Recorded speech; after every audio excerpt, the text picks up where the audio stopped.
Witajcie, witajcie moi drodzy. Mamy dzisiaj piękny, wspaniały, słoneczny dzień, który trzeba wykorzystać na to, że trzeba zrobić pranie. No i tutaj też trzeba wyczyścić nasze auto, tak? Nasze auto, które non stop jeździmy. No i Piotruś tam, nie będę podchodzić bliżej, bo odkurzacz głośno chodzi. Więc po prostu trzeba te auta wyczyścić, odkurzyć, pomyć, tak? Wykorzystać te piękne już słoneczne dni, bo w takim aucie na pewno tu jest dużo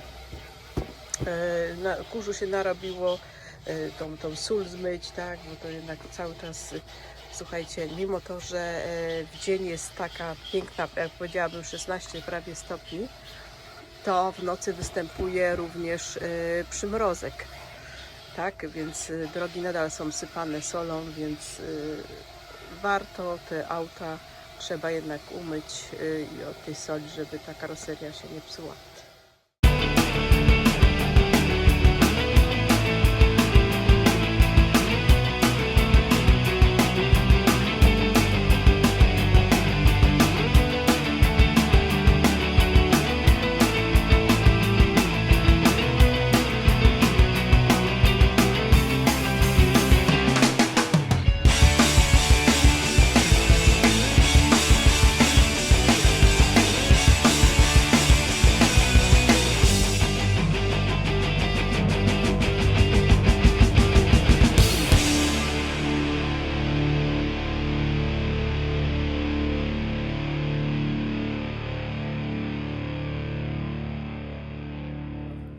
Witajcie moi kochani drodzy.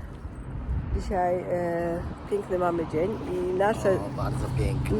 nasze słuchajcie, życie to nie tylko remont domu, nie tylko wyjazdy, ale i także odwiedziny. W tej chwili jesteśmy w tak zwanym, oj, słońce mi świeci, muszę założyć okulary, w tak zwanym po niemiecku Pflegeheim. Tutaj się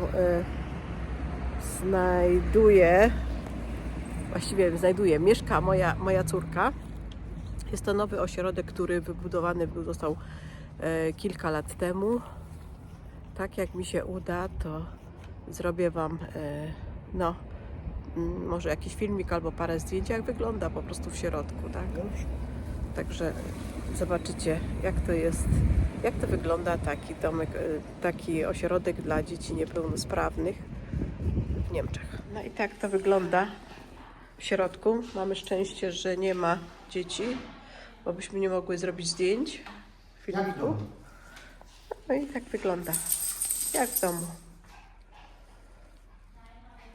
Ma telewizor, mają wszystko. Tutaj sobie jedzą swoje posiłki. Bardzo fajnie.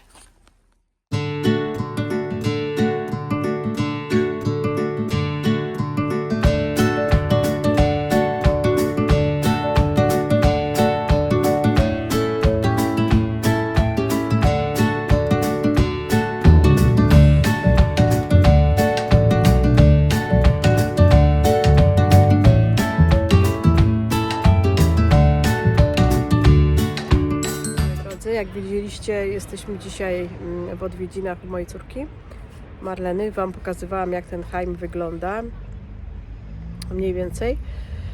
I tak, wiele osób się nas pyta, bo tylko oglądacie nas z remontu. Mi tak ręka tu boli. Z remontu i z podróży, ale również chciałabym Wam opowiedzieć coś o nas, tak?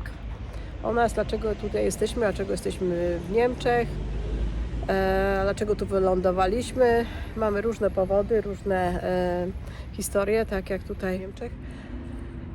Ja wylądowałam ze względu właściwie chyba na moją córkę, bo 20 lat temu, kiedy moja sytuacja, słuchajcie, w Polsce nie wyglądała tak różowo, stwierdziłam, że muszę coś z tym zmienić, tak?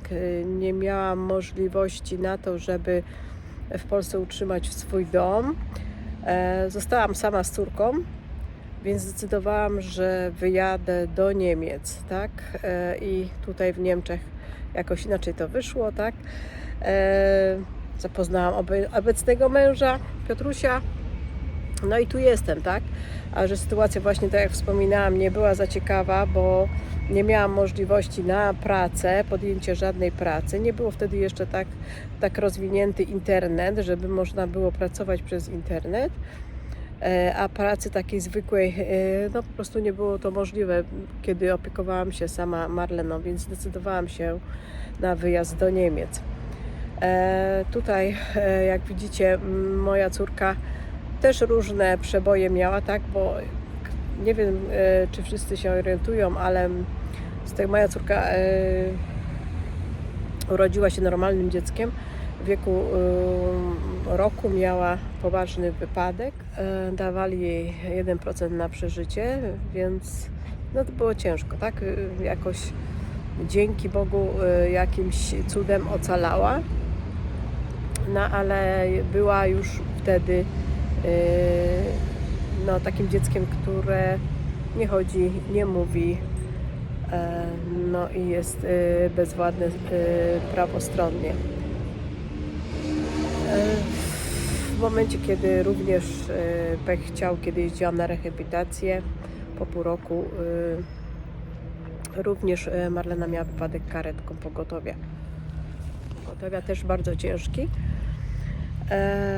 No i ten stan się jej jeszcze bardziej pogorszył. Nie rokowali jej na, powiedziałabym, długiego życia. Powiedzieli, że będzie żyła 7 lat. No a że ze względu, że jestem osobą upartą i staram się myśleć pozytywnie, tak? Próbowałam różnych rzeczy, tak? Rehabilitacji, różnych turnusów zdrowotnych, także doprowadziłam ją wtedy, w tym momencie miała 16 lat, kiedy ja wyjechałam do Niemiec. Tutaj było w Niemczech o wiele lepiej, tak? Inna opieka medyczna, Marlena zaczęła jakby, powiedziała, bo w Niemczech, jak ktoś się może orientuje, jest przymus dzieci nawet tak ciężko niepełnosprawnych chodzenia do szkoły. Marlena zaczęła chodzić do takiego szkoły, przyjeżdżali po nią, tak? O. W momencie, słuchajcie, kiedy Marlena już przeszło 20 parę lat, udałam się do lekarza, tak, bo zaczęło po prostu mój organizm zaczął odmawiać posłuszeństwa, tak, przy dźwiganiu, przy myciu, tak, bo trzeba było jednak, to było 60 kg i trzeba jednak było wszystko robić i dźwigać. No i lekarz stwierdził, że jeżeli albo będą 2 osoby niepełnosprawne w domu, albo jedna, tak, albo Marlena po prostu zdecyduje się na oddanie ją do takiego właśnie hajmu. Również szukałam, bo takiego hajmu, dobrego hajmu, tak, bo naprawdę w Niemczech również jest trudno o taki ośrodek dla osób niepełnosprawnych. Co innego są, ja powiedziałam, ośrodki dla osób starszych, tego jest dużo w Niemczech, ale żeby dostać dobry taki ośrodek dla dzieci, bo to można powiedzieć dla osób niepełnosprawnych, jest troszeczkę z tym gorzej, słuchajcie. No i tak, w momencie, kiedy znalazłam ten ośrodek w Witzburgu, złożyłam papiery, tak, Marlena tam poszła. Była tam kilka lat. No niestety znowu Marlena w tym momencie miała pecha i miała wypadek, tak, bardzo, bardzo poważny z wózkiem. Była 2 tygodnie tak zwanej sztucznej komie. No i oczywiście stan znowu się jej pogorszył, tak, straciła zęby, miała rozbitą głowę i tak dalej. Stwierdziłam, że to nie jest najlepszy ten ośrodek, więc znowu szukałam, tak, szukałam innych opcji. No i właśnie znalazłam ten. Tu nagle wybudowali, całe szczęście, tak, wybudowali nowy ośrodek w Aschaffenburgu, więc złożyłam papiery, no i Marlena miała więcej troszeczkę szczęścia i ją przyjęli, bo tu jest bardzo mało tych dzieci, także Marlena się zakwalifikowała i ma bardzo dobre warunki. No i tak właściwie na tyle, dlatego Wam opowiadam tą historię, żebyście wiedzieli, że nie jest to powiedziałabym, jakaś wyjazd do Niemiec, że moja zachcianka, tylko po prostu los tak mnie pokierował, bo jak ktoś by się orientował, to wie, że w Polsce w tamtych czasach po prostu nie było możliwości dla, powiedziałam, matek, właściwie nawet samych, żeby po prostu móc wychować takie dziecko, tak? Bo nie było ani pieniędzy, ani żadnej pracy, więc chcąc, nie chcąc, zdecydowałam się na tak radykalne posunięcie, które no, nie było najłatwiejsze ze względu na to, że ojku, się tutaj ze względu na to, że no, po prostu nie znałam języka, nie miałam tu żadnych prawie znajomych, więc no, było ciężko. No ale to minęło, tak jak widzicie w tej chwili. Również z mężem się zajmuję teraz. Tak jakby powiedziała, troszeczkę jakby spełnianiu swoich marzeń, takich, które miałam z młodości, które chciałam cały czas robić. Chciałam podróżować, chciałam robić jakiś biznes, tak? Chciałam nawet też i remontować dom, mieć własny dom. I to właściwie robię w tej chwili, z opóźnionym zapłonem powiedziałabym, w opóźnionym czasie, ale to robię. Nie jest łatwo, no ale fajnie, tak? I dlatego jak widzicie to, że my tak robimy nie w tak szybkim tempie ten dom, tak? Że nie remontujemy, to ze względu na to, że naprawdę są osoby, które są w naszym wieku, i są, powiedziała, bardziej sprawne, bardziej żywe, a my, no po prostu nawet ja, tak, po tych przejściach zdrowotnych, no czasami no nie ma siły na to, żeby no wszystko robić 12 godzin na dobę i bez ustanku. No to tak na tyle, chyba z tego mojego wyjaśnienia. No a co bym powiedziała do mojego męża, to mąż mój troszeczkę miał inne powody, tak, powody wyjechać, też w poszukiwaniu troszeczkę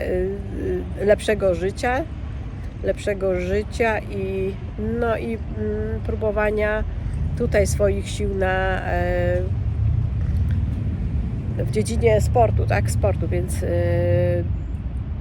długo tutaj też również walczył, tak, trenował w Niemczech, no ale słuchajcie, to nie było to, co w Polsce, gdzie zawodowy sportowiec miał pensję.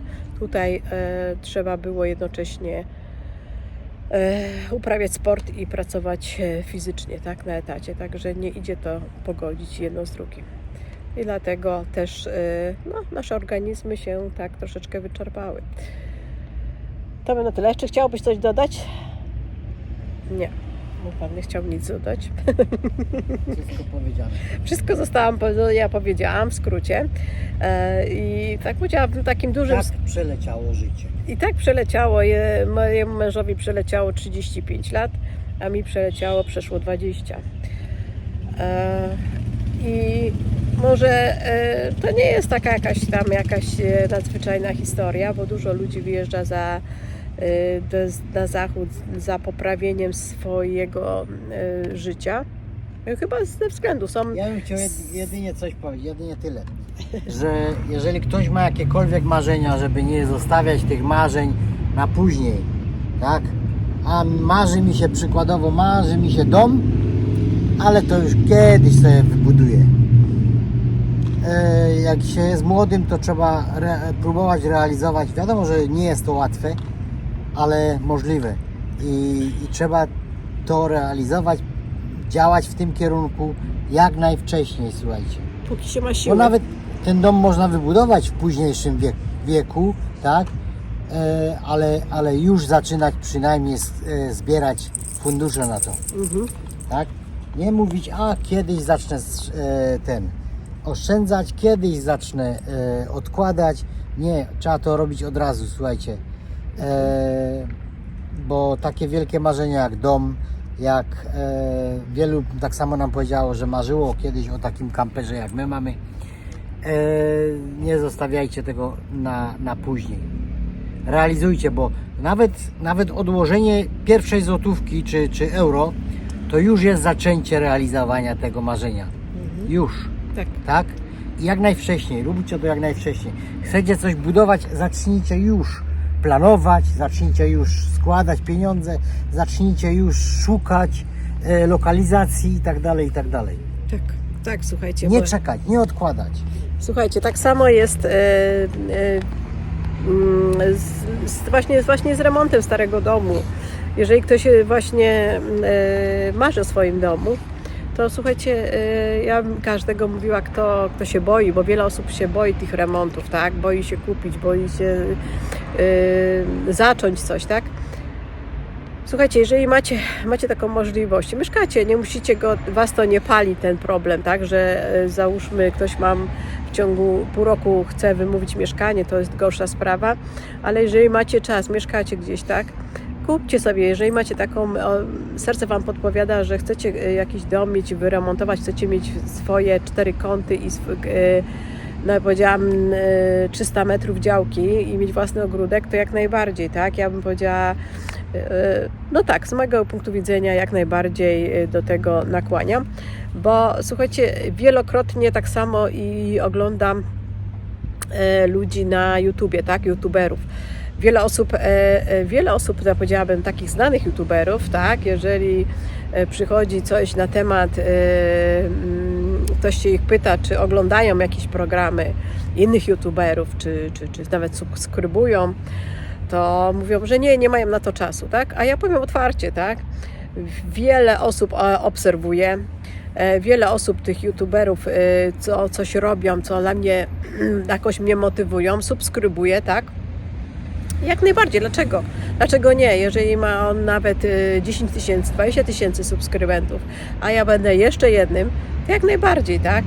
I mi to nie przeszkadza, a wiele osób, nie wiem dlaczego tak robi, Można się wspierać wzajemnie. Tak, można się wspierać. Wiele osób, YouTuberów po prostu patrzy tylko na siebie i tylko ja, tak? Ale uważajcie, bo mówię,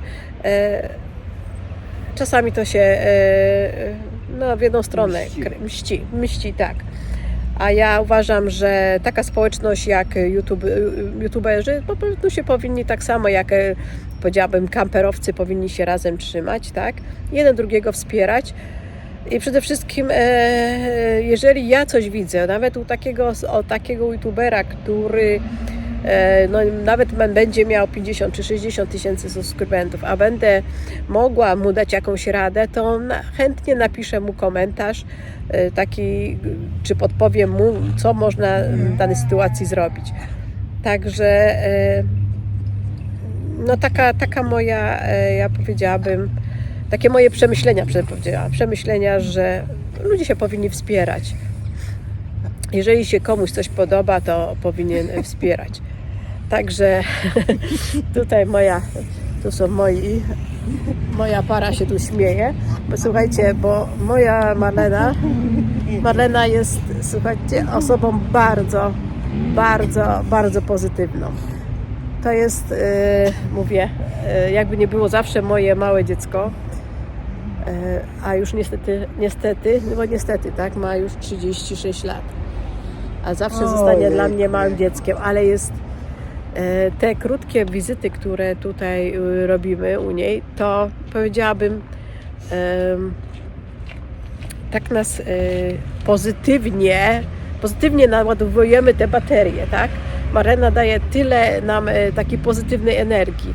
Przez ten czas, który z nią spędzamy, możemy się naśmiać, tak? Bo Marlena jest bardzo takim, jak to nazwać, takim dzieckiem, jak to nazwać można,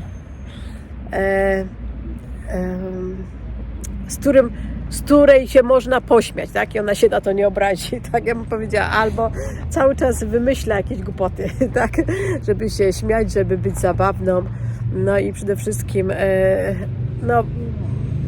pomimo tego, że nie ma, ja powiedziałam, aż takiego kontaktu jak z innymi dziećmi, tak, że nie może nam tego powiedzieć, przekazać, to ona się naprawdę, o słuchajcie, katar jakiś siedny wziął, to naprawdę się bardzo cieszy z naszych wizyt.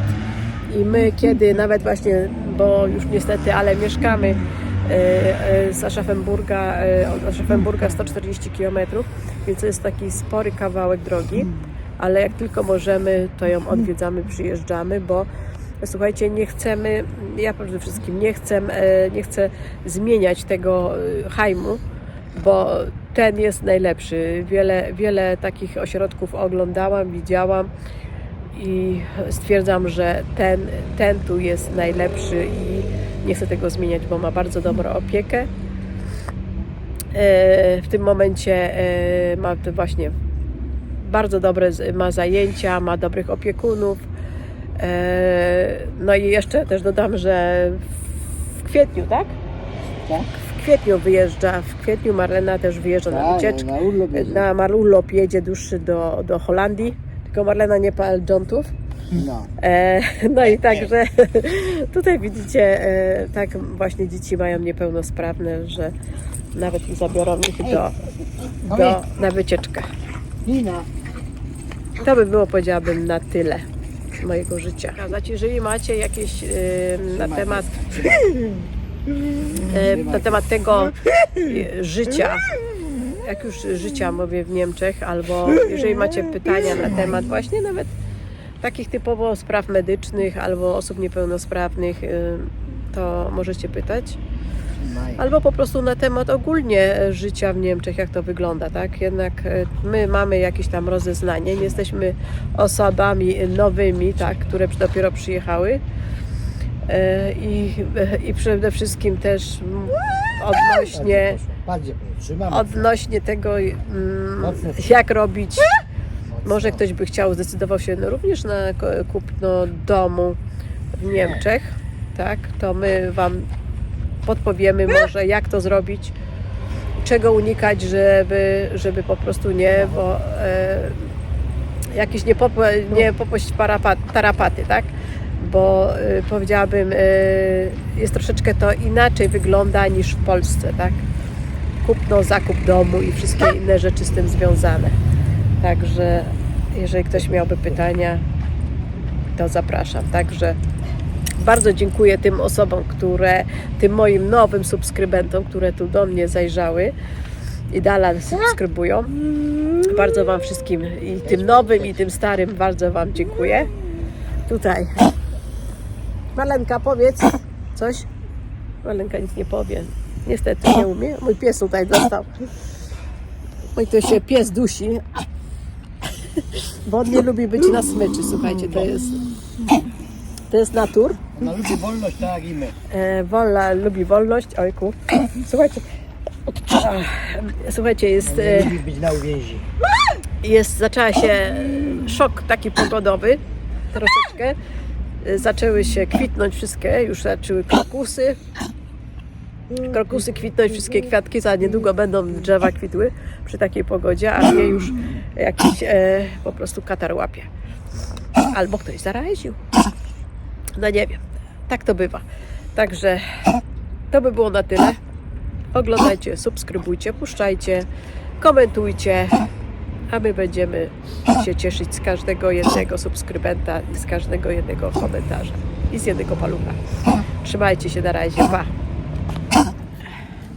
I tak wygląda ośrodek dla Marleny na zewnątrz. Wytapete. Trzeba otworzyć drzwi, bo tu jest wszystko pod nadzorem.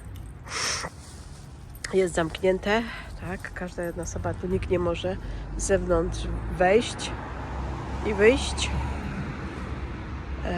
Tu jest dom, w którym są 3 piętra. Marlena jest na parterze, a tu jest też taka sala do różnych ćwiczeń. No i tu mamy bramę automatyczną.